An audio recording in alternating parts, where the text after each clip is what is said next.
हमने देखा था कि किस पीएच पे वो लोग लाइक सर्वाइव कर सकते हैं। हमने इवन देखा था कि कैसे आपके लाइक मिथुनोजेंस कहाँ कहाँ पे आपको देखने के लिए मिलते हैं। हेलोफिल्स, मुझे आप बता सकते हैं कि हेलोफिल्स जो आपके होते हैं वो बेसिकली कितना परसेंटेज आपको सॉल्ट चाहिए होता है उसके अंदर वो लोग सर्वाइव कर पाएंगे? 7 to 20%.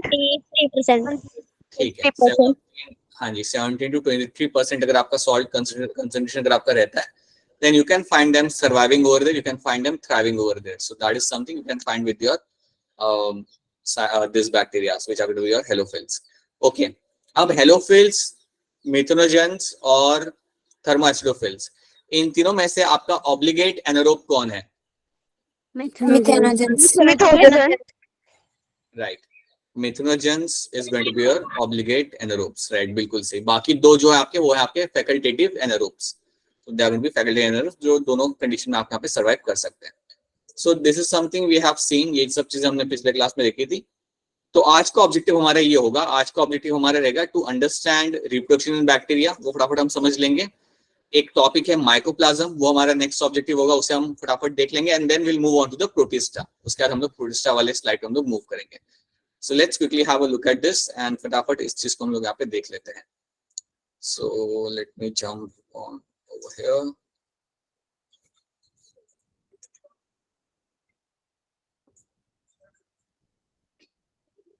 In a matter of minute, I think you should be able to see the screen. And एक बार देख लिया करो ये स्लाइड्स को, स्लाइड्स में कुछ चीजें होती है जो काफी माइन्यूट होती है but they are important, so please have a look at those slides before going to sleep. So ये हमने देख लिया था, this is something we have seen, we have talked about this heterocytes and we have talked about everything in terms of your cyanobacteria, इनके बारे में हमने कल बात कर ली थी। अब इसके बाद हमने देखा था कि अच्छा आपके यहाँ पे कुछ आपके हेटेरोट्रॉपिक बैक्टीरिया होते हैं, ये सब आप चीजें आप जानते हो, ये सारे मोड ऑफ न्यूट्रिशन भी आप जानते हो, राइट, इनके ऊपर हमें ज्यादा टाइम स्पेंड नहीं करना। अभी हमें समझना है हमारे बैक्टीरिया की रिप्रोडक्शन के बारे में। सो लेट्स क्विकली अंडरस्टैंड कि आपके बैक्टीरिया के अंदर रिप्रोडक्शन किस तरीके से होता है। So let's try to see that how this reproduction happens in your bacteria. So bacteria में रिप्रोडक्शन आपका किस तरीके से यहाँ पे किया जाएगा। तो सबसे पहले याद रखिए कि आपको जो सबसे कॉमन तरीका है बैक्टीरिया में रिप्रोड्यूस करने का वो आपका होता है यहाँ पे बाइनरी फिशन। ये है आपका सबसे कॉमन तरीका बैक्टीरिया के अंदर to undertake to increase its population, वो आपका होता है यहाँ पे बाइनरी फिशन। अब अगर हम बाइनरी फिजन की बात करेंगे तो यहाँ पे आपको याद रखना है कि यहाँ पे समझे आपके पास एक बैक्टीरिया है, समझो this is one of the bacteria you have. अब ये बैक्टीरिया को अगर डिवाइड करना होगा, अगर बैक्टीरिया को यहाँ पे डिवाइड करना होगा तो पहले तो याद रखना कि इसके पास होगा एक सिंगल डीएनए, आप जानते हो इसके पास एक सर्कुलर सिंगल डीएनए होता है, सर्कुलर होता है और होता है डबल स्ट्रैंडेड, ठीक है। अब पहले बैक्टीरिया क्या करेगा कि डीएनए की कॉपी बना लेगा, so it will make a copy of DNA. तो देखो अब नेक्स्ट स्टेप पे क्या होगा, it will make a copy of a DNA, क्योंकि आपको एक डीएनए की कॉपी यहाँ पे लग जाएगी। So this bacteria now will have a copy of DNA. So DNA replication यहाँ पे हो जाएगा। अब आप मुझे सोच के बताइए, याद करके बताइए कि अगर DNA replication यहाँ पे हो रहा है तो ये DNA replication करने के लिए कौन सा एक वो ऑर्गेनल था या कौन सा एक वो स्ट्रक्चर जा तो यहाँ पे मदद करेगा हमारी? Mesosome. वेरी गुड, बहुत बढ़िया, very good, right, it is going to be mesosome. उसके वजह से आपका यहाँ पे डीएनए रेप्लिकेशन आपका हो जाएगा। डीएनए को आपने कर दिया यहाँ पे रिप्लिकेट। अब आपको क्या दिखेगा, you will find the septa formation. अब आपको दिखता है यहाँ पे you will get to see something like a septa formation, आपको यहाँ पे देखने के लिए मिलेगा। दैट मींस आपका बैक्टीरिया के अंदर कुछ ऐसा डिप्रेशन आपको मिल जाएगा। सो बैक्टीरिया के अंदर आपको एक छोटा सा डिप्रेशन मिलेगा दोनों साइड से। So will find this depression coming from both the sides.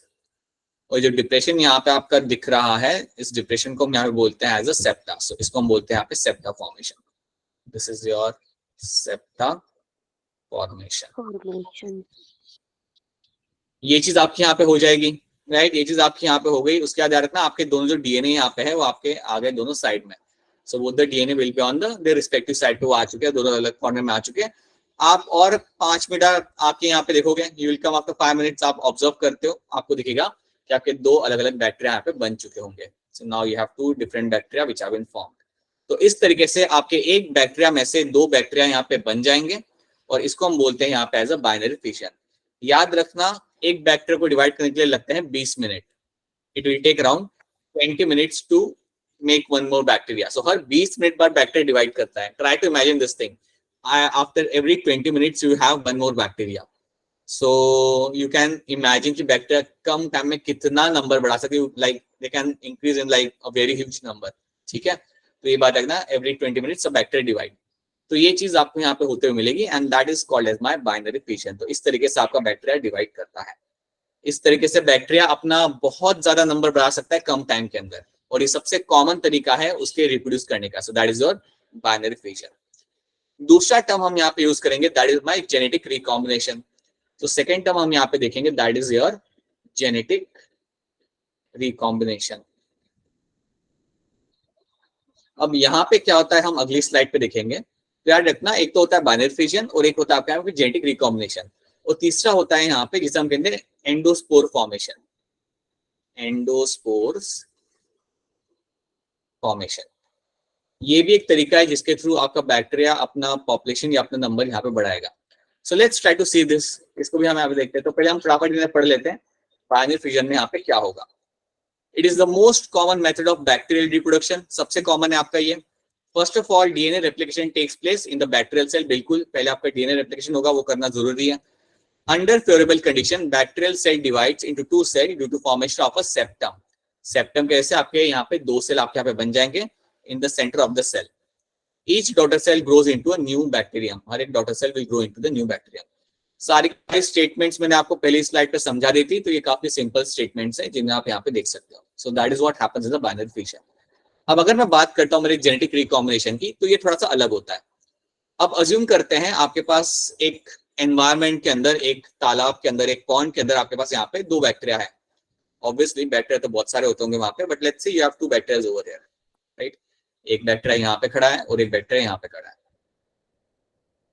तो कई बार ऐसा होता है, कई बार ऐसा देखने के लिए मिलता है कि समझो आपके पास दो बैक्टीरिया है, इसके पास इसका एक अपना यहाँ पे डीएनए है, और ये जो नीचे बैक्टीरिया है उसके पास उसका एक अपना अलग सा डीएनए है यहाँ पे, राइट। सो कई बार ऐसा देखा गया है बैक्टीरिया के अंदर कि समझो इस बैक्टीरिया की हो गई डेथ, समझो इसकी यहाँ पे हो गई आपकी डेथ, राइट, इसकी डेथ हो गई, एंड यू आर फाइंडिंग कि यहाँ से इसका डीएनए बाहर निकल गया। तो यहाँ से इसका डीएनए यहाँ पे आपका हो गया लिबरेट, राइट। इसका डीएनए का फ्रेगमेंट यहाँ से आपका बाहर निकल गया। So one of the fragment of DNA is been release. अब मैं यहाँ पे इसको एक चीज वापस से आपको बताऊंगा। कई बार क्या होता है, डेथ की जरूरत नहीं होती। कई बार एक डीएनए में से, एक बैक्टीरिया में से आप एक डीएनए फ्रेगमेंट बाहर निकलता है, राइट, और वो डीएनए फ्रेगमेंट किसी और बैक्टीरिया के अंदर जाके उस डीएनए के अंदर जाके हो जाता है अटैच। तो समझिए येलो वाला स्ट्रेच मेरा डीएनए का निकला बैक्टीरिया में से। अज्यूम दैट ये मेरा बैक्टीरिया में से निकला, that is something which has come out. अब यहाँ पे क्या होगा, अब ये जो मेरा डीएनए का फ्रेगमेंट है ये ट्रैवल करता हुआ जाएगा, राइट। अब ये जैसे ही इसके पास पहुंचता है, जैसे ही मेरे डीएनए का फ्रेगमेंट इसके पास पहुंचेगा, ये बैक्टीरिया उसे अंदर ले लेगा। This bacteria will take up that DNA fragment. उसको वो सेल के अंदर यहाँ पे इन्वॉल्व कर लेगा या उसे इन्वेजिनेट कर लेगा। अब इसके बाद यहाँ पे क्या होगा देखने के लिए आपको मिलेगा कि लेट्स से आपका ये जो बैक्टीरिया है, ये बैक्टीरिया, इसने एक फॉरेन डीएनए यहाँ पे अंदर ले लिया।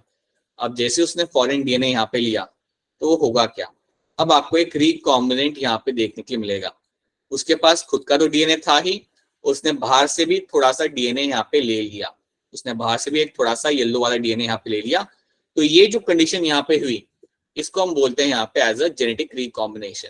This is something called as a genetic recombination. अब जेनेटिक रिकॉम्बिनेशन जो आपके यहाँ पे जो टेक्निक है ना, इसको हम बहुत डिटेल में फिलहाल समझ नहीं रहे, क्योंकि आगे वाले चैप्टर में आप इन्हें समझोगे। बट याद रखना, इतना आप याद रख सकते हो कि इसमें होता क्या है कि एक DNA fragment, so this is one of my DNA fragment, जो एक बैक्टीरिया में से दूसरे बैक्टीरिया के अंदर चला जाता है, और वो बैक्टीरिया उसे लाइक एक्सेप्ट कर लेता है। वो बैक्टीरिया ने इस फ्रेगमेंट को एक्सेप्ट कर लिया और अपने डीएनए के अंदर कर दिया उसे attach, and that is called as by genetic recombination. याद रखना, बैक्टीरिया के अंदर हम लोग सेक्सुअल रिप्रोडक्शन टर्म यूज नहीं करते, हम यूज करते टर्म यहाँ पे जेनेटिक रिकॉम्बिनेशन। तो इस तरीके से आपके इस बैक्टीरिया के पास एक नया कॉम्बिनेशन बन गया। उसके पास पहले ग्रीन वाला डीएनए था, बट क्योंकि उसने एक नया डीएनए का फ्रेगमेंट ले लिया दूसरे बैक्टीरिया के पास से, so now it will have green plus yellow वाला फ्रेगमेंट इसे देखने के लिए मिल जाएगा। सो ये चीज आपको याद रखनी है, and that is what you have to remember in your genetic recombination के अंदर। ये उल्टा भी हो सकता है, ठीक है, ग्रीन वाला डीएनए भी उसके अंदर जा सकता है, उसके फ्रेगमेंट निकल के दूसरे बैक्टीरिया के अंदर जा सकता है, और वो येलो वाला जो बैक्टीरिया वाला जो डीएनए है उसे एक्सेप्ट कर लेगा, एंड देन वहां पे वो रिकॉम्बिनेंट वहां पे बना सकता है। सो ये चीज आपकी होती है जेनेटिक रिकॉम्बिनेशन के अंदर. So this is what you have to remember. This is a primitive type of gene transfer from one bacteria to another bacteria. इसको आप फिलहाल इतना ही याद रखेंगे कि एक बैक्टीरिया में से दूसरे बैक्टीरिया के अंदर जब जीन ट्रांसफर होता है, that is called as my genetic recombination. So ये चीज आपको यहाँ पे याद रखनी है. सो जेनेटिक रिकॉम्बिनेशन क्या आपको यहाँ पे समझ आ रहा है? Is this term clear to all of you? Yes, sir. ठीक है. Yes, sir. Yes, sir. Then after that you have by endospore. अब कई बार आपका बैक्टीरिया एंडोस्पोर के थ्रू भी अपना रिप्रोडक्शन करेगा. तो इसमें क्या होता है, जब आपकी कंडीशंस फेवरेबल नहीं होती, समझो आसपास का एनवायरनमेंट थोड़ा फेवरेबल नहीं है, मतलब टेम्परेचर ज्यादा है, मॉइस्चर कम है, सनलाइट ज्यादा है, अगर कुछ ऐसी कंडीशन होती है तो वो टाइम पे बैक्टीरिया कुछ स्पोर्स बनाता है. वो कुछ स्पोर्स बनाता है और हम बोलते हैं यहाँ पे endospores. So endospore formation occurs under a unfavourable condition. So bacteria कुछ यहाँ पे स्पोर्स बनाएगा और उन्हें बोलेंगे हम यहाँ पे endospore. Only one endospore is form in a bacterial cell. तो यहाँ पे एक बैक्टीरिया में आपको एक एंडोस्पोर बनेगा, और जब जैसी कंडीशन आपकी फेवरेबल होती है तो इस एंडोस्पोर में से आपका एक नया बैक्टीरिया निकल के आता है. सो यू विल फाइंड कि जब आपकी कंडीशन खराब थी, सो अज्यूम करते हैं कि ये मेरा यहाँ पे बैक्टीरिया है, यहाँ पे मेरा ये बैक्टीरिया है और इसने एक बना लिया यहाँ पे, अज्यूम दैट इसने अंदर के अंदर एक एंडोस्पोर यहाँ पे बना लिया. So it has made one endospore inside. ये एक ऐसा स्पोर इसने बना लिया जो आपका यहाँ पे एंडोस्पोर है. अब कंडीशन जब खराब थी तो उसने बनाया एक एंडोस्पोर. जैसी कंडीशन थोड़ी बेटर हो जाती है या एनवायरमेंट थोड़ा बेटर हो जाता है तो ये एंडोस्पोर को रिलीज कर देगा, इस एंडोस्पोर को बाहर रिलीज कर देगा, और जैसे उसने इसे रिलीज किया तो इस एंडोस्पोर में से एक नया बैक्टीरिया निकल के बाहर आ सकता है. So you can find a new bacteria will come out of this endospore. तो ये चीज आपको याद रखनी है. So that is also one thing you will find happening. अब एक बार फिर आपको बताना चाहूंगा, ये जो प्रोसेस है ये आपको डिटेल में नहीं समझना.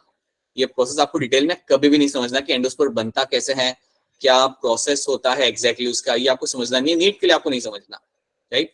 नीट एग्जाम में कभी भी आपको पूछा नहीं जाएगा. बस आप इतना याद रखना, ये भी एक तरीका होता है, इसलिए हम इसे थोड़ा फटाफट आगे रन कर रहे हैं. It is just one of the way through which you will find कि आपके बैक्टीरिया रिप्रोड्यूस कर सकते हैं. हाँ, इतना याद रखना कि एंडोस्पोर वो जनरली तब बनाता है जब कंडीशन फेवरेबल नहीं होती. जब कंडीशन हार्श होती है तो वो टाइम पे बैक्टीरिया डिसाइड करे कि मैं एक एंडोस्पोर बना के रखता हूँ, और जैसी कंडीशन फेवरेबल आएगी तो ये एंडोस्पोर में से आपका एक नया बैक्टीरिया बन जाएगा. तो ये चीज आपको याद रखनी है. That is the only thing you have to know in this.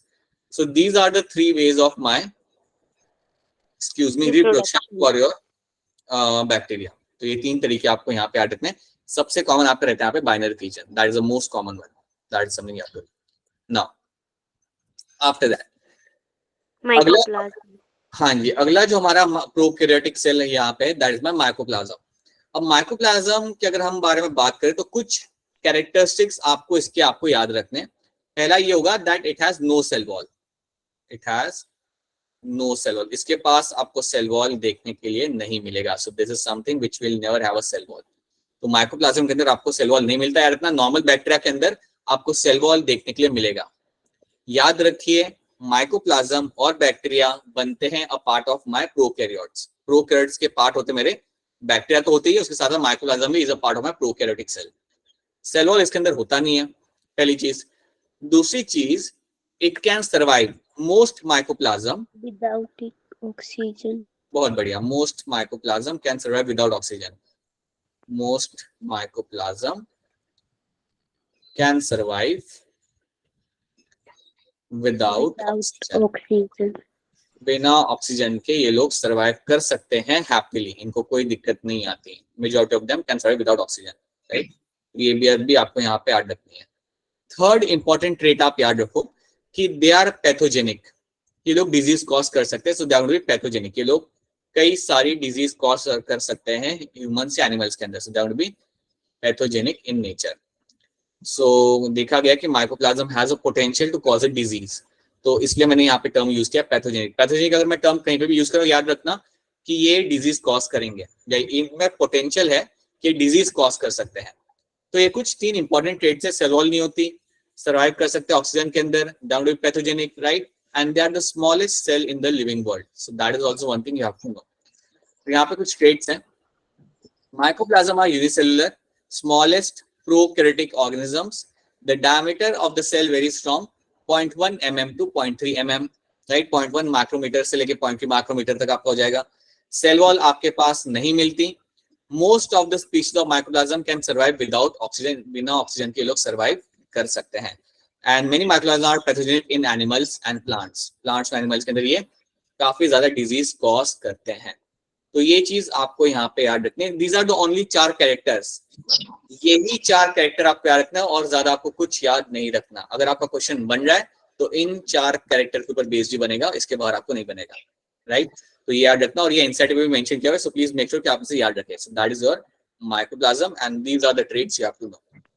तो अभी तक हमने हमारे रिप्रोडक्शन का पार्ट हमने कवर कर लिया और हमने हमारा माइक्रोप्लाज्म यहाँ पे कवर कर लिया। यहाँ पे आपका मोनेरा की स्टोरी यहाँ पे खत्म होती है।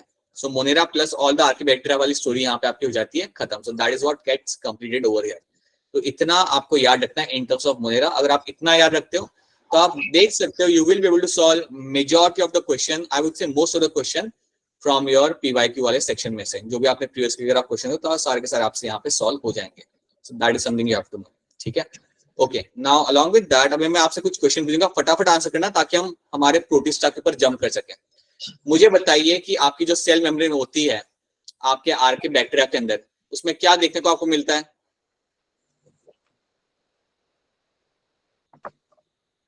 A branch lipid. Yes, Non-lipid. अरे याद है ना सबको, ये बात हमने किया था, कल ही किया था। Yes, cell sir. Membrane will have the branch lipid and इसलिए वो थोड़ी अलग होती है। और सेल वॉल जो होती है उसमें क्या होता है? Pseudourine. Non-cellulosic polysaccharide. हाँ, एंड नॉन सेलुलोसिक पॉलीसेक्राइड आपको वहाँ पे देखने को मिलेगा। ये दूसरी चीज आपको देखने को मिलती है, ठीक है, राइट। उसके अलावा एक और चीज वहां पे अलग होती है, एक और आपका सीक्वेंस होता है जो वहां पे थोड़ा अलग होता है। वो किस चीज का सीक्वेंस अलग होता है? RRNA, 16SRRNA. उसका भी सीक्वेंस, हाँ जी, उसका भी सीक्वेंस आपको तो वहां पे थोड़ा अलग मिल जाएगा। And because of that you see की that these bacteria are like are being kept away or kept in a different group. इनको different group में इसलिए रखा जाता है from the normal bacteria से। So हाँ, ये आपको देखने को मिल सकता है। बाकी सारे traits इसमें common रहते हैं। और organelles नहीं मिलेंगे आपको, nucleus नहीं होगा। So that is something which is always going to remain the common in this. तो this is something you have seen. Lubrinol के बारे में आप जानते हो, examples याद रखना। So these are the few things you have to know. ठीक है? Alright, अभी एक दो क्वेश्चन यहाँ पे हम लोग देख लेते हैं। जैसे ये वाला, इसका आंसर क्या होगा? 2017 का क्वेश्चन है। क्वेश्चन आराम से देख लो आप और इसका आंसर बता दो।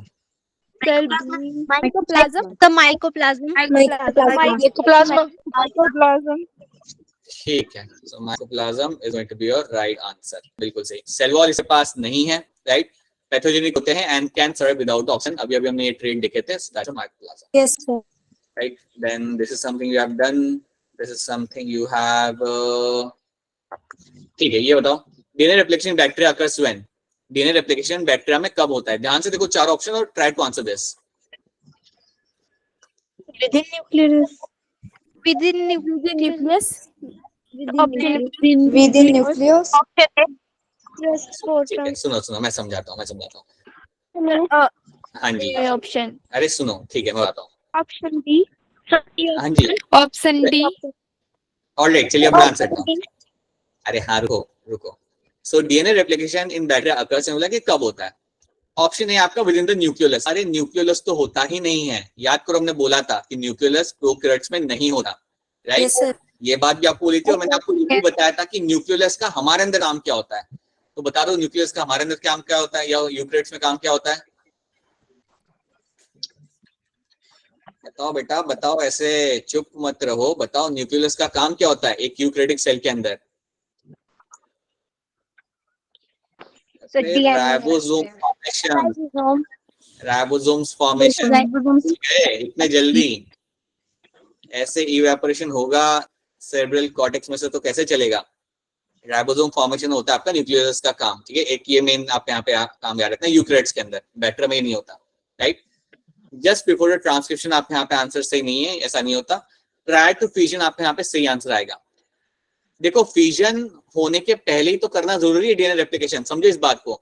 जब आप बाइनरी फ्यूजन कर रहे हो तो बाइनरी फ्यूजन खत्म होने के पहले आपको डीएनए रेप्लिकेशन करना पड़ेगा, और एल्स कोई मतलब नहीं है आपने एक और डॉटर सेल बना दिया और उसमें डीएनए नहीं होगा, समझो इस बात को। तो प्रायर का मतलब ये होता है पहले। So before fusion you have to undertake the DNA replication. तो ये ऑप्शन आपके यहाँ पे सही आएगा। So that is why it is going to be the right answer over here. वहां पे S phase M phase वाली चीज नहीं होती बैक्टीरिया के अंदर, तो ये भी आपका नहीं आएगा. So it's option be in this, right. ये टर्म का मतलब समझो, प्रायर का मतलब होता है पहले, फ्यूजन के पहले. सो बिल्कुल डीएनए रेप्लिकेशन आप फ्यूजन के पहले ही कराओगे, ठीक है. So that is something we have seen. ये भी हम कल देख चुके हैं. This something we have done. This is also something you have answered. ये भी आपने कल आंसर किया था, राइट. तो यहाँ पे आपका मुनेरा वाला पार्ट यहाँ पे खत्म होता है. प्लीज रिवाइज करते रहना. इट शुडंट हैपन कि आज से 5 दिन बाद मैं आपको बोलूं heterocytes and you are like this is a new term for us. ऐसा नहीं होना चाहिए. You should be able to like tell me the answer. It should be at the tip of your tongue, right? आदत डालो आधी चीज class में learn करने की, ताकि घर जाके आपको सिर्फ लाइक अराउंड 45% कंटेंट आपको एक बार देखना पड़े, राइट. 50% आपका यहाँ पे हो जाए. So try to have a habit of doing that. ठीक है, इसलिए हम एक ही चीज बार बार रिपीट करते हैं. ऑलराइट, अब हम लोग मूव करेंगे हमारे नेक्स्ट हमारे Kingdom Protista. That is going to be a Protista. Yes. So हम Protista के तरफ हम यहाँ पे मूव करते हैं. Let's try to see what we'll get to see in this Protista वाला group. So just wait a minute. I think you should be able to see the slide in a matter of minutes. Alright, तो अभी हमारा objective change हो चुका है. हमारा objective यहाँ पे है कि हमारे जो प्रोटिस्टा होते हैं उन्हें हमें समझना होगा. अब प्रोटिस्टा की अगर हम लोग बात करें तो ये आपको कहीं पे भी अगेन मिल जाएंगे. मैं जैसे कि आपको कह रहा हूँ ना, आप पॉन्ड में से थोड़ा सा पानी लेके आओ, और अगर आपकी स्कूल अलाउ करती है, राइट, या अगर बायो मैम अगर आपकी अलाउ करती है, तो जाके माइक्रोस्कोप के नीचे देखो. I would strongly recommend to do that, क्योंकि आई थिंक आप सबका बायो का क्लास तो होते होगा स्कूल के अंदर, राइट. Yes, sir. आपको आप बोल के देख सकते हैं Yes, sir. कि मैम माइक्रोस्कोप के नीचे like we have to see some microorganisms देखने. आई डोंट थिंक कोई मना करेगा, राइट. आई डोंट थिंक कोई आपको मना करेगा, राइट. थोड़ा बात करो. I think ma'am will be happy कि बच्चे कुछ देखना चाहते खुद से, and she might even help you out on that.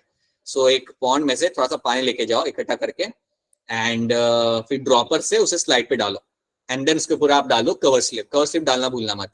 And then you observe, you will find many microbes running around. आपको कई सारे प्रोटिस्टा से दौड़ते हुए वहां पे दिखेंगे, and it's actually quite fun to see that. You actually get to see them running around doing their thing. कोई इधर से उधर भाग रहा होता है, कोई रोल कर रहा होता है. You actually see all those things. So if possible do that, करो ये, and अगर करते हो then do let us know कि एक्सपीरियंस कैसा रहा था आपका. Try to do that. देखो ज्यादा से ज्यादा क्या होगा, मैम क्या बोलेंगे कि नहीं करना. Like that is a worst case scenario that would happen to you. So ask this thing. They might do that to you. Okay. All right. So that is a protista. So let's try to see protista over here. तो अगर मैं इसके general trace अगर मैं लिखूंगा ना, तो पहली चीज आना, they are all going to be unicellular eukaryotes. They are all going to be unicellular eukaryotes. ये चीज आप जानते हो, ये ऑलरेडी कई बार हम लोग देख चुके हैं. That your protista is always going to be your unicellular eukaryotes. Right. उसके बाद याद रखेंगे आप लोग यहाँ पे, the next thing you can know here is कि अगर ये मेरे यूकैरियोट्स है, तो क्या इसके अंदर मुझे मेम्ब्रेन बाउंड ऑर्गेनेल्स मिलेंगे या नहीं मिलेंगे? आप मुझे बताइए, मिलेंगे या नहीं मिलेंगे? Yes, sir. Yes, sir. Sure नहीं हो? मैं सिंपल तरीके से आपसे पूछता हूँ, क्या आपको लगता है इसके अंदर माइटोकॉन्ड्रिया, गोल्गी apparatus, ER ये सब होगा या नहीं होगा इसके अंदर? Yes, sir. Yes, sir. Yes, sir. याद रखना होगा, अगर ये यूकैरियोटिक सेल है तो इसके अंदर मेम्ब्रेन बाउंड ऑर्गेनेल्स आपको मिलेंगे. यू विल ऑलवेज, अगर कोई भी यूकैरियोटिक सेल होता है, you will find membrane bound organelles. So yes, membrane bound organelles will be seen. So membrane bound organelles आपको यहाँ पे देखने के लिए मिलेंगे. will be seen. will be seen. क्या यहाँ पे आपको न्यूक्लियस देखने के लिए मिल जाएगा? will you get to see nucleus over here? Yes, sir. बिल्कुल, न्यूक्लियस will be present. बिल्कुल सी बात, आप यहाँ पे न्यूक्लियस यहाँ पे होगा आपका प्रेजेंट. कोई इसमें आपको हेजिटेट नहीं होना चाहिए कि न्यूक्लियस होगा या नहीं होगा, वो हमेशा होगा इसके अंदर. ठीक है. उसके बाद so these are the few things you will get to see. अब आपके जो प्रोटिस्टा यहाँ पे होते हैं, you will get to see कि majority of them are going to be photosynthetic. तो आपको बेसिकली दोनों टाइप के आपको मिल जाएंगे. Some of them can be photosynthetic, some of them can be my heterotrophs, right. So you can have photosynthetic. हाँ, protozoa तो वो सब एग्जांपल में आएगा, and they can also be my heterotrophs. So heterotrophs ये आपको मिल जाएंगे इसके अंदर, और ऐसे भी मिलेंगे आपको जो यहाँ पे फोटोसिंथेसिस खुद से कर सकते हैं. देन इसके अलावा you can have flagella, may be present और एब्सेंट. फ्लैजेला, हाँ जी, basically flagella and cilia, right, may be present, may be वो आपका प्रेजेंट होगा, राइट, और it might be absent. So it depends on species to species, वो आपको यहाँ पे देखने के लिए मिल जाएगा, राइट. सो ये कुछ आपके बेसिक ट्रेट्स है इसके अंदर कि आपको आपके प्रोकैरियोट्स की अगर हम प्रोटिस्टा की अगर हम बात करें तो फोटोसिंथेटिक होते हैं मोस्ट ऑफ देम. कुछ आपके होंगे यहाँ पे हेटेरोट्रॉप्स होंगे, कुछ आपके होंगे यहाँ पे जिनमें फ्लैजेला होगा, सीलिया होगा मूव करने के लिए, कुछ के अंदर आपका फ्लैजेला या सीलिया आपका वहाँ पे प्रेजेंट नहीं होगा. बट याद रखना they are always going to have your membrane bound organelle और न्यूक्लियस इसके अंदर होगा. सो दे आर लाइक ये यूकैरियोटिक सेल है, तो इनका जो सेल स्ट्रक्चर होता है वो काफी हद तक हमारे जैसा सेम ही होता है. I would say majority of them will be same, ठीक है. So that is what you will get to see in the protista के जनरल कैरेक्टर्स. सो यहाँ पे हम क्विकली ये टर्म्स एक बार फिर देख लेते हैं. All organisms include protista are unicellular eukaryotes, ये हम जानते हैं, ठीक है. Second thing, protistan cell body contains well defined nucleus आपको मिल जाएगा and other membrane bound organelles, ये भी आपको यहाँ पे मिल जाएगा देखने के लिए. Second point, they are mostly found in aquatic habitat. हाँ, मेजॉरिटी ऑफ देम आपको मिलेंगे देखने के लिए एक्वाटिक हैबिटेट के अंदर. इसका मतलब ये नहीं है कि आपको पानी के बाहर नहीं मिलेंगे, कई सारे आपको इवन मिलते हैं आपके एक मॉइस्चर वाली सॉइल या डैम्प सॉइल के अंदर भी ग्रो करते हुए आपको मिल सकते हैं. सो एक्वाटिक हैबिटेट के अलावा जहाँ पे सॉइल गीली होगी, राइट, डैम्प एरियाज, सो डैम्प एरियाज में भी आपको ये ग्रो करते हुए आपको मिल जाएंगे. So that is something also you should no. Cilia and flagella आपको देखने के लिए मिल सकता है कुछ के अंदर, राइट, जरूरी नहीं हर किसी के अंदर, बट कुछ के अंदर आपको मिल सकता है देखने के लिए. And protista is going to show asexual as well as sexual mode of my reproduction. Sexual और asexual mode of reproduction यहाँ पे लोग शो करेंगे. अब एक चीज याद रखना, asexual में आपके कई सारे अगेन एग्जांपल यहाँ पे आ सकते हैं. You can have your binary fission, budding, fragmentation आपको मिल सकता है. आपको रिप्रोडक्शन ज्यादा डिटेल में यहाँ पे नहीं समझना, आपको बस इतना रखना है कि asexual और sexual reproduction यहाँ पे मिल सकता है, बट डिटेल में हर एक ग्रुप का रिप्रोडक्शन आपको यहाँ पे याद नहीं रखना, ना ही आपको कोशिश करनी उसे याद रखने की, क्योंकि नीट के सिलेबस में वो नहीं है और ना ही उसके ऊपर बेस कभी आपको क्वेश्चन आएगा. बट इतना याद रख सकते हो आप कि बिल्कुल सेक्सुअल और असेक्सुअल रिप्रोडक्शन यहाँ पर लोग शो करते हैं, right, by process involving cell fusion and zygote formation. ये आपको अभी समझने की जरूरत नहीं है, something we can get to see someday later. Just wait a minute, ठीक है. So that is something you have to know. सो ये आपके कुछ बेसिक ट्रेड्स हैं यहाँ पे ऑफ योर प्रोटिस्टा, तो इतना आपको इसके अंदर याद रखना है. नाउ अभी हम लोग क्या करेंगे, अच्छा एक और चीज हम यहाँ पे देखते हैं क्या लिखा हुआ है. The member of Protista have characters of plants, animals, and fungi. Hence, the boundary line of this kingdom is not well defined. इसका मतलब क्या होता है, अगर हम प्रोटिस्टा के कुछ एग्जाम्पल्स को अगर हम अभी यहाँ पे पढ़ेंगे तो आपको क्या दिखेगा कि उनके अंदर कुछ ऐसे ट्रेट्स है जो प्लांट्स में भी होते हैं, जो एनिमल्स में भी होते हैं, और कुछ ऐसे ट्रेट्स जो फंगाई में भी होते हैं. तो इसलिए ये जो एक ग्रुप है, ये जो आपका जो किंगडम है यहाँ पे, इसके अंदर एक वेल डिफाइंड बाउंड्री बनाना थोड़ा मुश्किल होता है, बिकॉज कुछ प्रोटिस्टा के अंदर प्लांट्स वाले कैरेक्टर हैं, कुछ प्रोटिस्टा के अंदर प्लांट्स और एनिमल्स दोनों वाले कैरेक्टर हैं, कुछ प्रोटिस्टा आप कैसे होंगे जिनके अंदर आपको फंगाई वाले कैरेक्टर देखने को मिलेंगे. तो कई सारे टेक्सोनॉमिस्ट पहले के टाइम पे उन्हें गलत कैटेगरी में उन्होंने उन्हें डाल दिया था, लेकिन जैसे जैसे आपकी एडवांसमेंट हुई स्टडीज को लेके तो उन्हें पता चला कि नहीं यार, इनको तो आपको प्रोटिस्टा में ही रखना चाहिए, ठीक है. बट स्टिल इनकी जो बाउंड्रीज है वो वेल डिफाइंड नहीं है. So that is also one thing you have to understand. तो ये चीज आपको इसके अंदर याद रखनी है, ठीक है. Now let's try to see something over here. Okay, so let's start with the very first group of my protista, that's my chrysophyta या chrysophytes. तो इनको हम यहाँ पे देखते हैं. So let's start with my chrysophytes. इनके बारे में हम थोड़ा यहाँ पे समझते हैं कि यार ये है क्या and what they are basically known for. So let's start with your chrysophytes.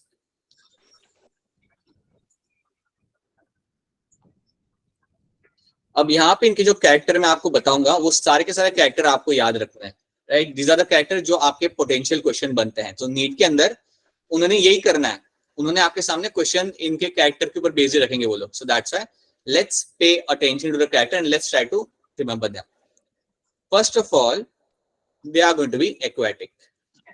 ये आपके होते हैं यहाँ पे एक्वेटिक, मतलब ये आपको मिलेंगे पानी के अंदर, ये आपको जमीन पे आपको कभी नहीं मिलेंगे. They are always going to be aquatic. अगर मैं एक्वेटिक को यहाँ पे थोड़ा और इलेबोरेट करूं, so they can be seen in the marine water, fresh water, as well as fresh water. So marine water, fresh water दोनों में मिलेंगे, याद रखना. ऐसा नहीं कि सिर्फ फ्रेश वाटर में आपको मिलेंगे, सो मराइन वाटर और फ्रेश वाटर में दोनों में आपको देखने के लिए मिलेंगे, और ज्यादा करके आपको मराइन वाटर में आपको मिलेंगे देखने के लिए, ठीक है। So you can get to see them in both the condition, इधर इन फ्रेश वाटर, रिवर में भी मिल जा सकता है आपको ये, एंड इवन ओशन में भी आपको 100% ये देखने के लिए आपको मिल जाएगा, राइट। सो याद रखना marine as well as FW, याद रखना FW stands for your fresh water, चाहे मैं अभी लिखूं या चाहे मैं बाद में लिखूं, FW will always stand for your fresh water. Fresh water. Okay. Then they are going to be photosynthetic. They are going to be photosynthetic. इन्होंने करना है अपना, इन्होंने अपना खाना बनाना है वाया फोटोसिंथेसिस, वाया फोटोसिंथेसिस ये अपना खाना बनाएंगे। तो इनके अंदर आप बिल्कुल देख सकते हो, you will get to have something like your chlorophyll A, you can have chlorophyll C, you can have carotenoids, ये आपको पिगमेंट्स इनके अंदर देखने के लिए आपको मिल जाएंगे। सो chlorophyll A, chlorophyll C, carotenoids जैसे पिगमेंट्स आपको इनके अंदर, क्राइसोफाइट्स के अंदर आपको देखने के लिए मिल जाता है। So that is one thing you have to know in this. उसके बाद next thing you will find इनके अंदर फ्लैजेला नहीं होता, so they have no flagella, so flagella is going to be absent. ना ही फ्लैजेला होता है ना ही सीलिया होता है, कंफ्यूजन मत रखना, ये मत सुना कि चलो फ्लैजेला नहीं तो सीलिया हो गया, ना ही फ्लैजेला होता है ना ही सीलिया होता है। So they don't have anything for movement. तो आप बताओ कि अगर इनके पास फ्लैजेला नहीं है तो ये स्विम कैसे करते होंगे? How they must be swimming? Silica cilia क्या पूछ रहे हो? अरे मैं पूछ क्या रहा हूँ, तुम लोग आंसर क्या दे रहे हो? मैं कह रहा हूँ कि आपके जो क्राइसोफाइट्स होते हैं उनका अगर फ्लैजेला नहीं है तो आपके हिसाब से वो लोग कैसे फिर करते होंगे स्विमिंग? बॉडी से मूवमेंट करते हैं, सब बॉडी मूवमेंट से। अब थोड़ा तुम अच्छा आंसर दे रहे हो, मतलब सिलिका से तो अच्छा ही है। अच्छा सुनो अभी ध्यान से। So what happened, they move passively along with the water current. So they move passively with water current, so they move passively with water current. Plankton. अरे सुनो सुनो, पहले ये ट्रेट समझो, इसका मतलब क्या होगा। इसका मतलब यहाँ पे ये है कि ये लोग पानी के बहाव के साथ मूव करते रहते हैं, ये लोग स्विम नहीं कर सकते खुद से, वो पानी के लाइक जैसे आपका जहाँ पे आपका पानी मूव कर रहा है, पानी के वेव के साथ, करंट के साथ लोग मूव करते रहेंगे। So they move passively with water current, water current के साथ वो लोग हमेशा मूव करते रहते हैं। तो एक ही आपको यहाँ पे ट्रेड याद रखना है, that they don't have flagella, और वो खुद से स्विम नहीं कर सकते, ठीक है। वन मोर थिंग, इसमें एक एग्जाम्पल आपका आता है, one of the example you see over here is my diatoms. इसमें एक एग्जाम्पल हमें याद रखना है, दैट आर माई डायटम्स। अब डायटम्स आपके जो होते हैं, they are one of the example of my chrysophytes, ये आपके क्राइसोफाइट्स में एक एग्जाम्पल आपका यहाँ पे डायटम्स। अब एक चीज आपको याद रखनी है कि इनको हम इवन बोलते हैं as a chief producers in the ocean. Right, they are my chief producers of ocean. क्या कोई मुझे बताना चाहेगा कि इनको हम चीफ प्रोड्यूसर्स ऑफ ओशन क्यों बोलते हैं? Why you call them that? ये जल्दी मिल जाते हैं ओशन में, ज्यादा मिल जाते हैं। और कुछ इसके अलावा एनीथिंग एल्स? ये पेट्रोलियम के सोर्स होते हैं। नहीं, अभी भी आंसर नहीं आया। और कुछ, ये चीफ प्रोड्यूसर्स ऑफ ओशन को मुझे एक्सप्लेन कर दो कि ये क्यों ऐसा उसे बोलते हैं। चलो मैं बताता हूँ। See what will be happening here ना, कि याद रखने की बात ध्यान से कि आपके जो डायटम्स है या आपके कई सारे आपके जो प्रोड्यूसर है जो फोटोसिंथेसिस करते हैं, वो जो होते हैं वो CO2 को करते हैं ट्रैप। CO2 को ट्रैप करना, देखो एक बात आप समझो यहाँ पे, अगर आपको फोटोसिंथेसिस करना है, ठीक है, तो आपको CO2 को ट्रैप करना पड़ेगा, मतलब CO2 को पकड़ना पड़ेगा एटमॉस्फेयर में से। वो जरूरी होता है बिकॉज फोटोसिंथेसिस करने के लिए आपको CO2 चाहिए होता है, सनलाइट चाहिए होती है, वाटर चाहिए होता है। तो CO2 को ट्रैप करके ये करते हैं आपका यहाँ पे फोटोसिंथेसिस। अब जो एनिमल्स या जो ग्रुप ऑफ प्लांट्स या आई वुड से जो ऑटोट्रॉप्स ज्यादा फोटोसिंथेसिस करते हैं या फोटोसिंथेसिस करते हैं, उन्हें हम बोलते हैं प्रोड्यूसर्स। याद रखना, जो भी आपके ऑटोट्रॉप्स होते हैं जो आपका फोटोसिंथेसिस करते हैं, उनको हम बोलते हैं प्रोड्यूसर्स, राइट। सो बेसिकली आपके सामने जितने भी प्लांट्स हैं, they are called as my producers, ठीक है। क्यों उन्हें हम प्रोड्यूसर्स बोलते हैं? क्योंकि CO2 को वो लोग ट्रैप करते हैं, CO2 को पकड़ के वो लोग बनाते हैं शुगर मॉलिक्यूल, और वहां से ही आपका पूरा साइकिल चालू होता है, वहां से आपका पूरा फूड साइकिल चालू होता है। आप सोचो, अगर आपके प्लांट्स नहीं होंगे तो आपका फूड साइकिल कभी चलेगा ही नहीं, राइट। तो बेसिकली प्लांट्स जो आपके होते हैं उन्हें हम बोलते हैं यहाँ पे producers.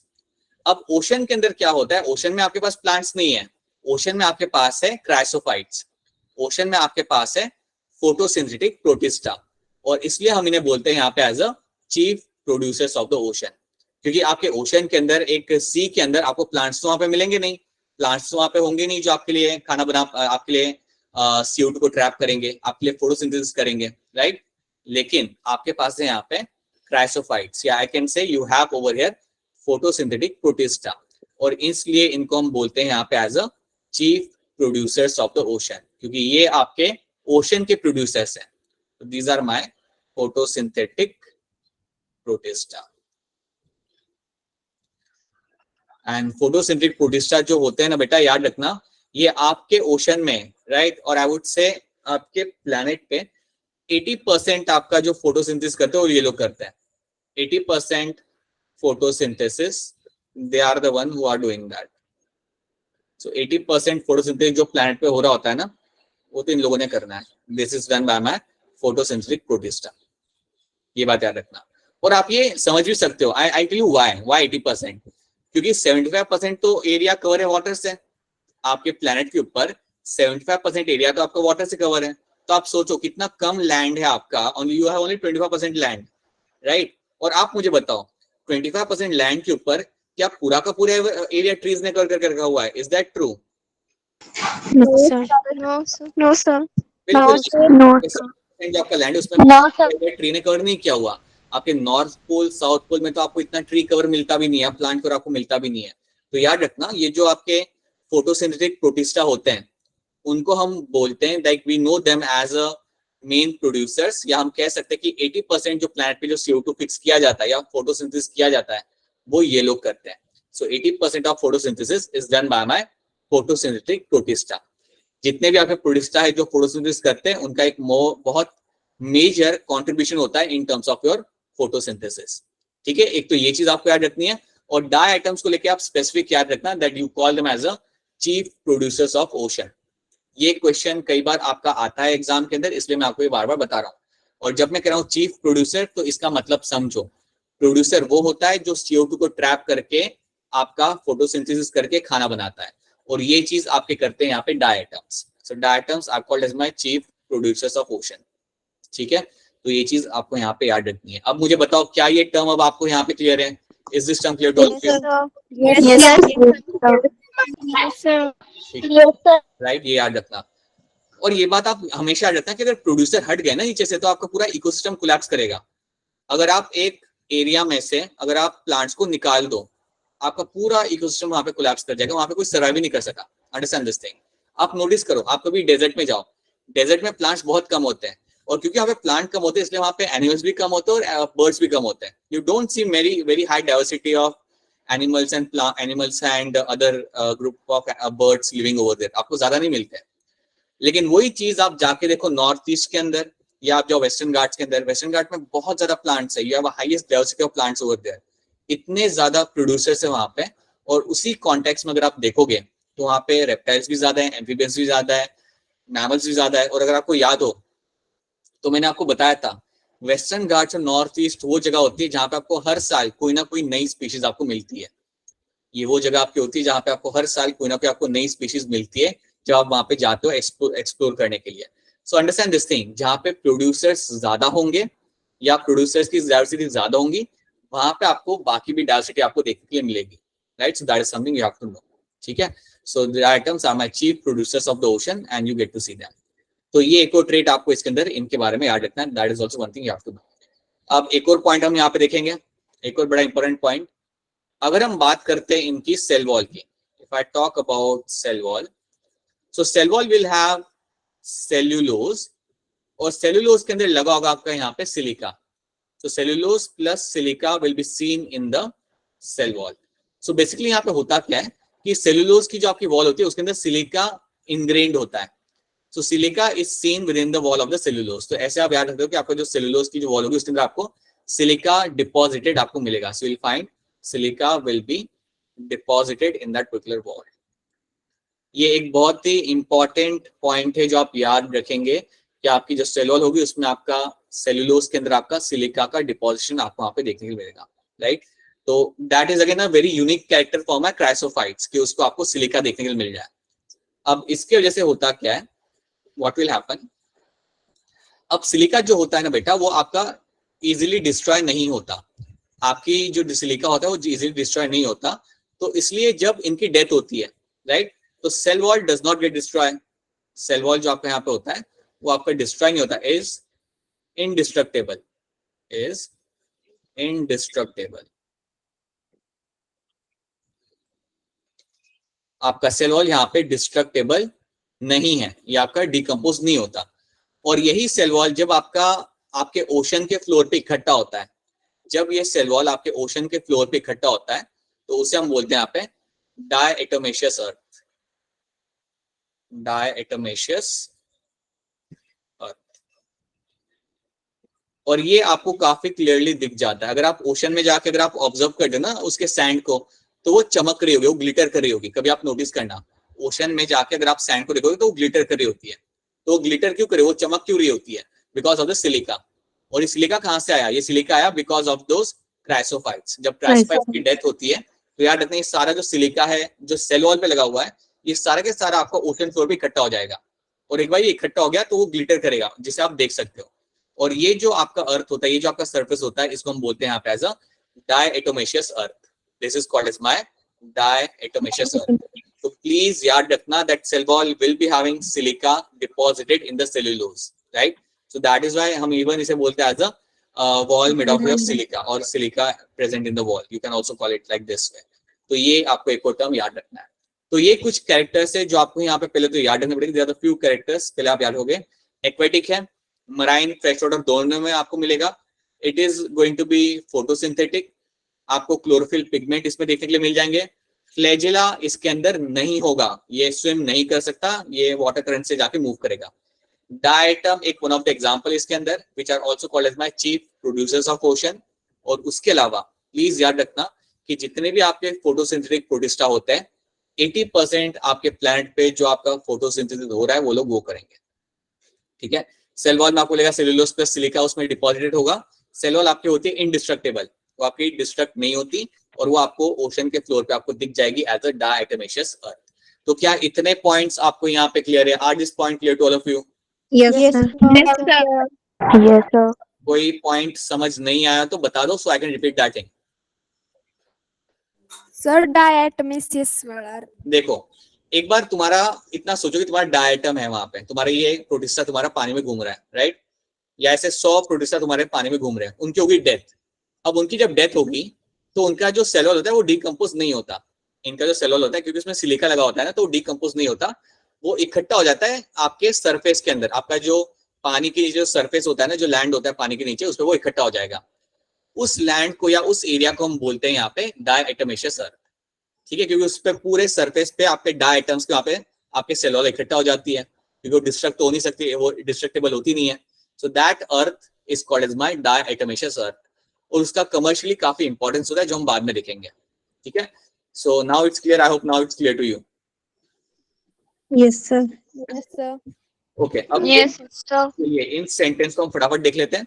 This group include diatoms and desmids. Desmid को हम लोग बाद में देखने वाले थे, बट यहाँ पे आप याद रख लो, desmids are also called as my golden algae, ठीक है।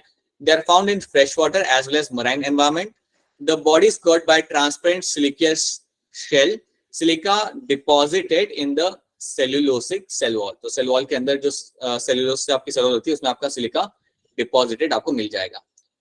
Their cell wall is made up of two halves which are arranged like a ideal soap box.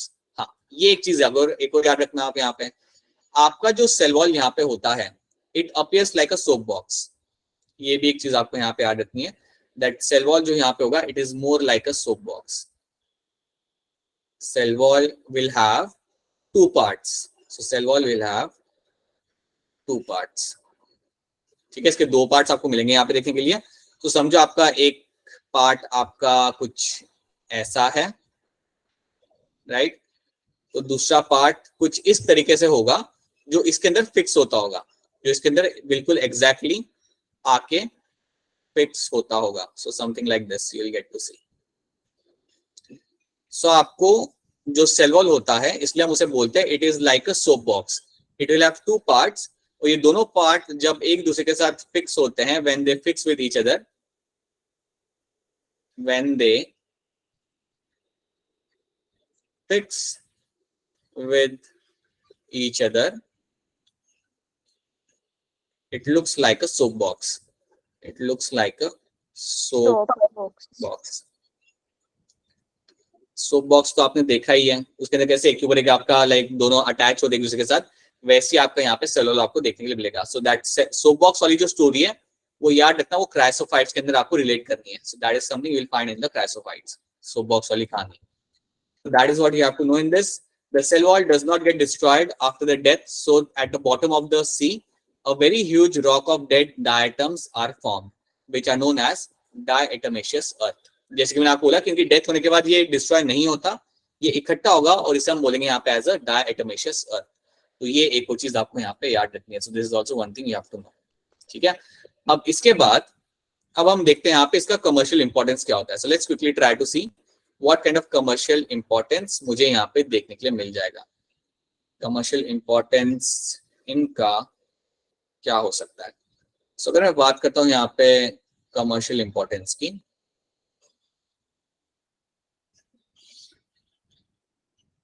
सो सबसे पहले आप यहाँ पे याद रख सकते हो, ये जो डायटोमेशियस अर्थ होती है ना, उसका इंपॉर्टेंस हम देखते हैं. उसको हम इकट्ठा करेंगे डायटोमेशियस अर्थ को, and that will be used for the filtration purposes.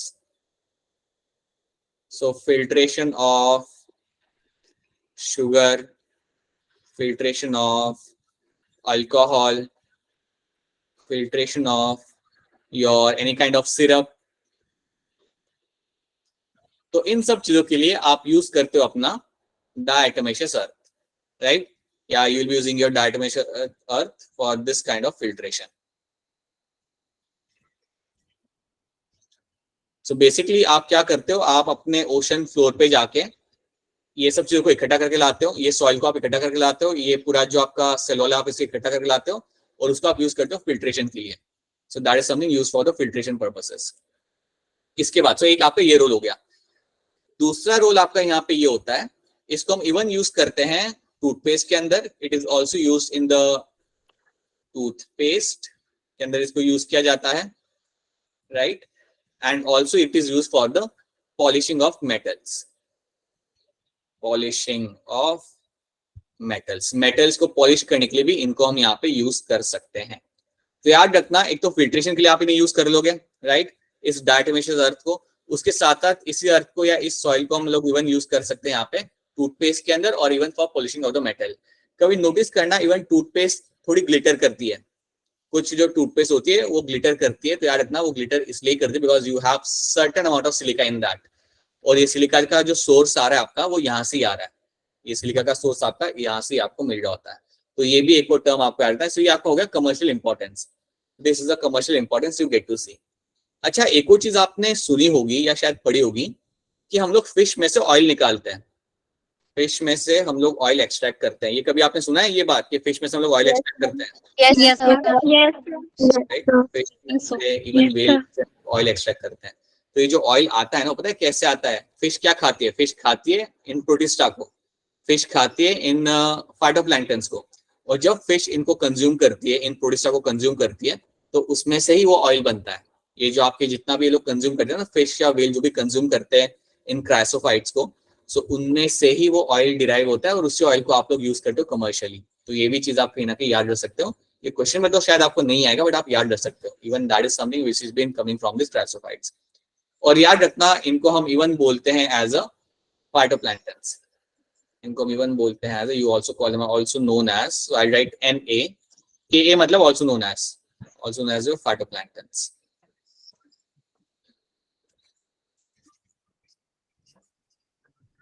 और फाइटोप्लैंक्टन्स आपके बहुत ही इंपॉर्टेंट रोल प्ले करते हैं ओशन के अंदर एज अ प्रोड्यूसर.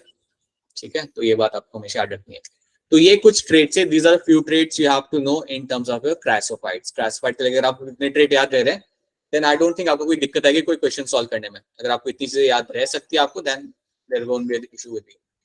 तो chief producer of the ocean, flagella is absent in them. They float passively on the surface of water, ये हम देख चुके हैं. Soil on the ocean floor is used for polishing, filtration of oil and syrup. तो इन सब चीजों के लिए हम सॉइल को यूज कर लेते हैं, राइट? और एक और चीज मैं यहाँ पे मेंशन करूंगा जो वहां पे लिखी हुई थी, याद रखना. एक और आपका यहाँ पे एग्जांपल बनता है, दैट इज माय डेस्मिड. और जो डेस्मिड आपका यहाँ पे एग्जांपल होगा Desmit is also known as your golden algae. golden algae. This is also called as your golden algae. algae. तो ये बात आपको याद रखनी है इन टर्म्स ऑफ क्राइसोफाइट्स. तो क्या क्राइसोफाइट्स आपको यहाँ पे क्लियर है? Is the chrysophyte clear to all of you? Yes, sir.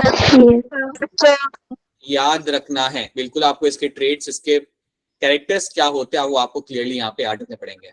ठीक है, चलिए नेक्स्ट ग्रुप देखते हैं. अगला ग्रुप जो मेरा यहाँ पे आएगा दैट इज माय डिनोफ्लैजिलेट्स. ये मेरे यहाँ पे जो आएंगे these are going to be your dinoflagellates over here. अब डिनोफ्लैजिलेट्स की जब मैं यहाँ पे बात करता हूँ तो सबसे पहले मैं यहाँ पे आपको बताता जाऊंगा कि ये भी मेरे होते हैं यहाँ पे एक्वेटिक. Marine. हाँ, ये भी मेरे एक्वेटिक होंगे, right. And they are also going to be marine. Photosynthetic. Marine तो होंगे ही है. And you can also found them in fresh water as well, but again mainly ये लोग आपके होते हैं यहाँ पे मराइन. ठीक है, ये सब तो सेम है. इवन ये लोग भी कैरी आउट करते हैं photosynthesis, so they are also going to be my photosynthetic. So they are also going to be your photosynthetic. तो अगर ये मेरे फोटोसिंथेटिक है तो क्या मैं इन्हें बोल सकता हूँ they are my photosynthetic protista? क्या मैं इन्हें कह सकता हूँ? Yes, sir. बिल्कुल मैं कह सकता हूँ as a photosynthetic protista. I can call M as a photosynthetic protista. ये मैं टर्म इनके लिए बिल्कुल यूज कर सकता हूँ बिना कोई इशू के. मैं ये टर्म यूज कर सकता हूँ इनके लिए. ठीक है, अब याद रखना कि ये जो मेरे डिनोफ्लैजिलेट्स हैं इनके नाम से पता चलता है कि इनके पास फ्लैजिला होगा. So they have a presence of flagella. So flagella will be seen. So you have a presence of flagella. अगर आपसे कोई पूछे कि यार फ्लैजिला होते कितने, देन आपका आंसर यहाँ पे होगा 2. So you get to see 2 flagella will be seen. So 2 flagella आपको यहाँ पे मिलेंगे देखने के लिए. So 2 flagella will be seen in this kind of animals. ठीक है, अब यहाँ पे मैं फ्लैजिला के बारे में थोड़ा सा आपको मेंशन करना चाहूंगा. इसके वो मैं थोड़ा सा यहाँ पे एक्सप्लेन करना चाहूंगा. Let me just draw a small picture over here just to show you how this animal is going to look like. समझो ये आपका यहाँ पे इस तरीके से आपका कुछ एनिमल है. ये let's assume this is your animal. So ये कुछ ऐसा दिखेगा आपका.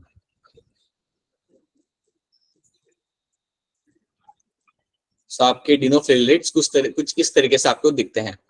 अब जैसे कि मैंने आपको बोला कि आपको यहाँ पे 2 फ्लैजिला मिलेंगे देखने के लिए. तो एक फ्लैजिला आपका यहाँ से आ रहा होगा, दूसरा फ्लैजिला आपका यहाँ पे बीच में से आ रहा होगा.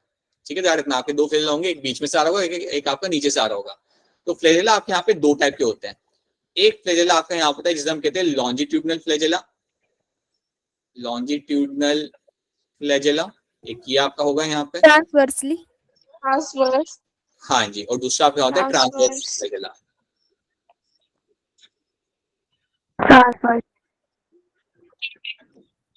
सो ये 2 टाइप के फ्लैजिला आपको यहाँ पे देखने के लिए मिलेंगे. तो हमेशा याद रखना अगर हम बात करते हैं लॉन्जिट्यूडनल की तो ये मेरा होगा longitudinal flagella. That is my I right L over here for my longitudinal flagella. और ये मेरा यहाँ पे जाता है मेरा एज अ ट्रांसवर्स फ्लैजिला. तो ये लोग तो बिल्कुल अच्छे से फ्लैजिला को यूज करेंगे. फ्लैजिला इनका लाइक रोटेट करेगा और इस तरीके से लोग स्विम कर करके अपना एक पॉइंट से दूसरे पॉइंट पे लोग जा सकते हैं. तो ये चीज भी आपको इसमें याद रखें कि ये लोग फ्लैजिला यूज करके यहाँ पे स्विम करके जाएंगे. ये पैसिवली मूव भी करते हैं. ठीक है, अब इसके बाद आप इसमें एक और पॉइंट आप याद रख सकते हो इसके अंदर दैट आपको इनके अंदर आपको बहुत सारे कलर की वैरायटी आपको मिल जाएगी. So you can find different colour of dinoflagellates can be seen. Like you can have orange, you can have red, you can have yellow, you even get to see time blue as well. brown भी आपको मिल जाता है बिल्कुल. तो आपको बहुत सारे अलग अलग कलर के राइट. हाँ, you have many colors over there. So you get to see different colors of dinoflagellate and reasons. आपको कलर की वैरायटी आपको यहाँ पे काफी ज्यादा देखने के लिए मिल जाती है. So that is also one thing you have to see that आपको बहुत सारे अलग अलग कलर के आपको dinoflagellates देखने के लिए आपको यहाँ पे मिल जाएंगे. अब हम एक और पॉइंट यहाँ पे आ रहेंगे, ये हमारा लास्ट पॉइंट होगा. आपको इसके अंदर मिलेगा cell wall. So cell wall आपको मिलेगा और वो होता है बना हुआ आपको सेलुलोज से. बट याद रखना यहाँ पे आपको मिलेगा देखने के लिए cellulose plate. So you have a cell wall. बिल्कुल सेल वॉल आपकी यहाँ पे प्रेजेंट होगी and this cell wall is made up of my cellulosic plate. तो सेल्यूलोसिक प्लेट से बनी होती है मेरे यहाँ पे सेल वॉल. तो सेल वॉल आपके यहाँ पे कई सारी प्लेट से बनी हुई होती है और वो प्लेट होती है आपकी बनी हुई सेल्यूलोज से. तो अगर आप इसे देखोगे ना, कभी आप इसे देखोगे तो आपको सेल वॉल एकदम ऐसे स्मूथ नहीं मिलेगी। आपको सेल वॉल अगर आप देखोगे तो ऐसा आपको ऐसे प्लेट्स लगे हुए इसमें मिलेंगे। You get to see such plates will be seen over here. ऐसे आपको कई सारे प्लेट्स इसमें मिलेंगे देखने के लिए। और ये जो प्लेट्स होते हैं इन्हें हम बोलते हैं सेल्यूलोसिक प्लेट, क्योंकि ये आपके बने हुए यहाँ पे सेल्यूलोज के प्लेट्स हैं। So basically तुम ये बोल सकते हो ये जो मेरे प्लेट्स हैं they are made up of my cellulose. तो ये एक आपको ट्रेट देखने के लिए मिलता है, that is one thing you get to see in them. Generally क्या होता है ना, सेल वॉल एकदम स्मूथ सेल्यूलोज से बनी हुई होती है, बट इसमें ऐसा नहीं होगा, इसमें प्लेट्स होंगे। इसमें कई सारे प्लेट्स आपको यहाँ पे देखने के लिए मिलेंगे and they are my cellulosic plate. तो एक ये चीज आपको यहाँ पे ऐड रखनी है, दैट इज वन थिंग अभी के लिए आपको यहाँ पे ऐड रखना है। तो इसमें हम और चीजें ऐड करेंगे, you have to know few more things in this, but I think because we have some kind of time constraint right now, फिलहाल आप इतनी इंफॉर्मेशन यहाँ पे ऐड रखेंगे। That means you should know कि dinoflagellates are going to be aquatic, they are marine and fresh water as well, photosynthetic होते हैं ये लोग भी, so I can call them as a photosynthetic protista, मैं उन्हें कह सकता हूँ। दे have a presence of flagella, flagella आपको यहाँ पे देखने के लिए मिल जाएगा। फ्लैजेला यहाँ पे दो होते हैं, लॉन्जिट्यूडनल एंड ट्रांसवर्स। इनको यूज करके वो लोग स्विम करके पॉइंट ए से पॉइंट बी पे जा सकते हैं। इनको इसके अंदर इस ग्रुप के अंदर आपको काफी ज्यादा डाइवर्सिटी मिलती है कलर की, ऑरेंज, रेड, येलो, ब्लू आपको मिलेगा देखने के लिए। एंड सेल वॉल आपका बना हुआ है यहाँ पे सेल्यूलोसिक प्लेट्स का, राइट। तो आपको यहाँ पे कई सारे स्मॉल प्लेट्स मिलेंगी वहां पे लगी हुई, right, and that plate is made of my cellulose. तो ये आपको इसके अंदर देखने के लिए मिलता है। तो हमने यहाँ पे कुछ ट्रेट्स देखे हैं, there are the few traits we have seen in terms of my dinoflagellates. इसके अंदर हम और ट्रेट्स देखेंगे जो हम बाद में देखेंगे। क्या यहाँ तक आपको क्लियर है? Is this part clear to all of you? यहाँ तक Yes, Yes, sir. sir. अब मुझे क्वेश्चन करके बता दो ताकि मुझे इस चीज का अश्योरेंस आ जाए कि आपको चीजें समझ आ रही है। So let me show you some questions over here. एक दो क्वेश्चन, ज्यादा नहीं, जस्ट क्वेश्चन नंबर 56 का आंसर सब लोग बताएंगे। Diatoms. ये आएगा क्वेश्चन 18 में। So yes, that is going to be your diatoms. Chief risk of ocean is always going to be your diatoms. जिनका ग्रुप यहाँ पे आएगा मेरा क्राइसोफाइट्स, ठीक है। So that's one thing and thing। हाँ, ये वाला मुझे इसमें बताओ, अब ध्यान से करना। ये स्टेटमेंट बेस्ड क्वेश्चन है। Read all the statement and tell me the wrong statement over here. देखते कौन पहले सही आंसर करता है। Option A. Option A. पक्का 100% option A. Yes, sir. Yes, sir. Yes, sir. Yes, sir. चलिए, अच्छी बात है। The wall of the atom are easily destructible, ये आपका रॉन्ग स्टेटमेंट है, वो डिस्ट्रक्टेबल नहीं होती, राइट। सो बिल्कुल ये आपका आंसर यहाँ पे आ जाता है सही, right. The atomaceous earth is formed by a cell wall of the atoms, ये बात आपकी सही है, that's a true statement. The atoms are chief producers, ये भी आपका सही है। And they are microscopic and float passively in water, ये बात भी आपके यहाँ पे सही है। तो चलो ये दो क्वेश्चन आपके यहाँ पे सही आ गए। Anything else? नहीं, ये नहीं कर सकते, ये भी नहीं कर सकते। Alright, so these are the two questions you have solved, and yeah, that's it. दो questions को आपको like, yeah, this is what we have done in the today's class. ठीक है, so अगली बार जब हम लोग मिलेंगे, जब हम लोग कल मिलेंगे, so we'll complete the dinoflagellate and we'll hopefully complete the पूरा ग्रुप ऑफ माय प्रोटिस्टा, ठीक है। पूरा ग्रुप हम लोग कंप्लीट कर लेंगे, ठीक है। So that's it. अगर आपको कोई क्वेश्चन है देन अपना क्वेश्चन आप पूछ सकते हो। If you have any query और question then please go ahead and ask a question. Assignment को लेके भी अगर आपको कोई क्वेश्चन या क्वेरी हो, इवन देन आप लोग मुझे वो अभी पूछ सकते हैं। एक और चीज आपको बताना चाहूंगा। अच्छा संध्या, क्या चीज आप सुनना चाहते हो? Like just tell me again. मैंने